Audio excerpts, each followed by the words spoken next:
नमस्कार दोस्तों, स्वागत है आपका हमारे YouTube चैनल I2Z2794 में। दोस्तों, अगर आप चैनल पर नए हैं तो चैनल को सब्सक्राइब कर लें और बेल आइकन दबा दें, जिससे वीडियो के नोटिफिकेशन आपको तुरंत मिल सके।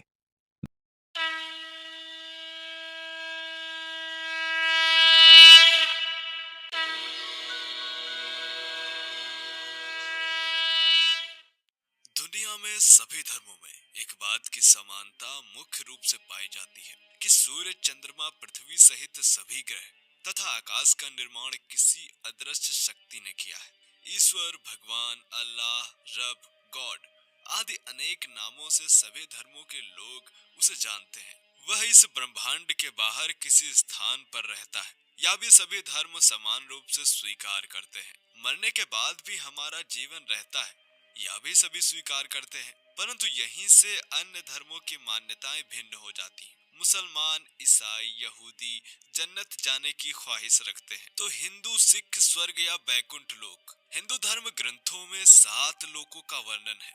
इनमें से बैकुंठ लोक सबसे ज्यादा महत्व रखता है। कहा जाता है कि वैकुंठ लोक में पहुंचकर मनुष्य देव तुल्य हो जाता है, उसे दोबारा पृथ्वी पर जन्म नहीं मिलता। बौद्ध धर्म तथा हिंदू धर्म में इसे मोक्ष पद भी कहा जाता है। माना जाता है कि वैकुंठ लोक सबसे ऊपर है, अर्थात यह हमारी पृथ्वी से बहुत दूर है। वैकुंठ लोक में भगवान विष्णु लक्ष्मी जी के साथ निवास करते हैं। भगवान श्री कृष्ण के अवतरण के बाद इसे गोलोक भी कहा जाता है। इसलिए भगवान कृष्ण में विशेष आस्था रखने वाले लोग यहाँ भगवान श्री कृष्ण तथा रुक्मिणी जी का निवास स्थान भी मानते हैं। मित्रों, वैकुंठ धाम के विषय में वर्णन करना मेरे जैसे सांसारिक मनुष्य के सामर्थ्य के बाहर की बात है। फिर भी काफी रिसर्च व अध्ययन करके जो पाया है, मैं आपको इस वीडियो में बताने वाला हूँ। ब्रह्मांड कितना बड़ा है तथा इसका अंत कहाँ होता है, यह सवाल बहुत पेचीदा है। कोई भी नहीं जानता कि ब्रह्मांड कहाँ खत्म होता है। 16वीं सदी के अंत तक वैज्ञानिकों ने पक्के तौर पर कहना शुरू कर दिया था कि ब्रह्मांड अनंत है तथा हमारी जैसी कई दूसरी दुनिया भी इसमें बसती हैं। वैज्ञानिकों ने ब्रह्मांड को 2 भागों में बांटा है। पहला ऑब्जर्वेबल यूनिवर्स और दूसरा अनऑब्जर्वेबल यूनिवर्स। ऑब्जर्वेबल यूनिवर्स हमारे ब्रह्मांड का वह भाग है जहां की रोशनी पृथ्वी तक पहुंच चुकी है। जैसा कि आप सबको मालूम है कि हमारी पृथ्वी मिल्की वे गैलेक्सी में है। इस गैलेक्सी को पार करने में प्रकाश को 1 लाख साल लग जाते हैं, जबकि प्रकाश 3 लाख किलोमीटर प्रति सेकंड की रफ्तार से चलता है। वैज्ञानिकों ने मिल्की वे की तरह अरबों आकाश गंगाओं की खोज की है, जो ऑब्जर्वेबल यूनिवर्स का ही हिस्सा है। इसके बाद अनऑब्जर्वेबल यूनिवर्स कहां तक है, यह वैज्ञानिकों के लिए एक सवाल ही है। यह ब्रह्मांड निरंतर फैलता जा रहा है, लेकिन इसका फैलाव कहां तक होगा, इसका पता लगा पाना वैज्ञानिकों के लिए अभी तक असंभव है। प्राचीन हिंदू धर्म ग्रंथों के अनुसार ब्रह्मा जी का एक दिन पृथ्वी के 4 युगों के बराबर है। इस तरह ब्रह्मा जी की 100 वर्ष की आयु में पृथ्वी पर हजारों चतुर्युग बीत जाते हैं तथा ब्रह्मा जी के समाप्त होने पर उनकी बनाई हुई सृष्टि भी समाप्त हो जाती है। जिस समय यह सृष्टि समाप्त हो जाती है, उस समय भगवान विष्णु वैकुंठ लोक में उपस्थित रहते हैं और अपनी नाभि से वह पुनः ब्रह्मा जी को उत्पन्न करते हैं तथा ब्रह्मा जी के द्वारा पुनः सृष्टि का निर्माण आरंभ होता है।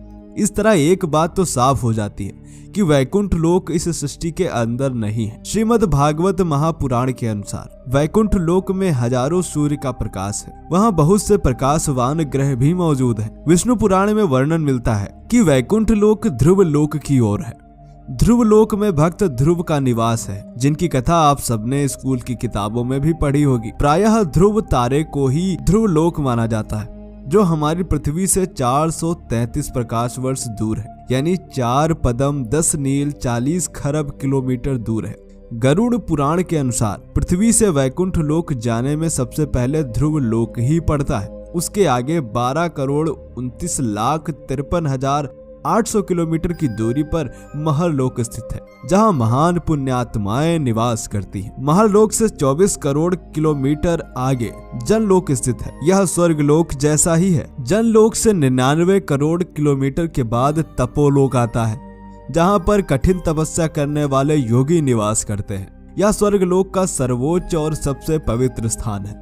यहीं पर सभी देवता भी निवास करते हैं। तपोलोक से 1 अरब 47 करोड़ 54,46,500 किलोमीटर की दूरी पर स्थित है सत्यलोक अर्थात ब्रह्मलोक, जहाँ पर सृष्टिकर्ता ब्रह्मा जी का निवास है। यहाँ केवल ब्रह्मज्ञानी महापुरुष ही पहुँच सकते हैं। इसके बाद 32 करोड़ 21,39,170 किलोमीटर की दूरी पर वैकुंठ लोक स्थित है, जहाँ पर भगवान विष्णु माता लक्ष्मी के साथ शेषनाग पर विराजमान है। यह ब्रह्मांड का सबसे सर्वोच्च स्थान है। यहाँ पहुँचने वाली आत्मा को मुक्ति अर्थात मोक्ष मिल जाता है तथा दोबारा जन्म नहीं लेना पड़ता। वह आत्मा भगवान विष्णु में समाहित हो जाती है अर्थात एकाकार हो जाती है। 84 लाख योनियों में भटकती आत्मा का अंतिम विश्राम यह वैकुंठ धाम ही है। यदि हम पृथ्वी से वैकुंठ धाम की दूरी की बात करें तो यह होगी 4 पदम 10 नील 40 खरब 3 अरब 15 करोड़ 78,000 किलोमीटर। यदि कोई मनुष्य सशरीर वैकुंठ लोक जाना चाहे तो वह असंभव है, क्योंकि यह केवल आध्यात्म के द्वारा ही संभव है। सशरीर जाने के लिए यदि हम किसी ऐसे अंतरिक्ष यान में बैठे जो प्रकाश की गति से चलता हो तो भी हमें वहां तक पहुंचने में 12 लाख वर्ष से अधिक का समय लग सकता है, जो कि मनुष्य शरीर के लिए बिल्कुल असंभव है। वहां केवल आध्यात्मिक मार्ग द्वारा ही आत्म शरीर से पहुंचा जा सकता है। तो मित्रों, आज हमने आपको बताया पृथ्वी से वैकुंठ धाम की दूरी। आपका इसके विषय में क्या सोचना है, कमेंट करके बताएं। मिलते हैं आपसे अगले वीडियो में, तब तक के लिए जय हिंद, जय भारत, वंदे मातरम।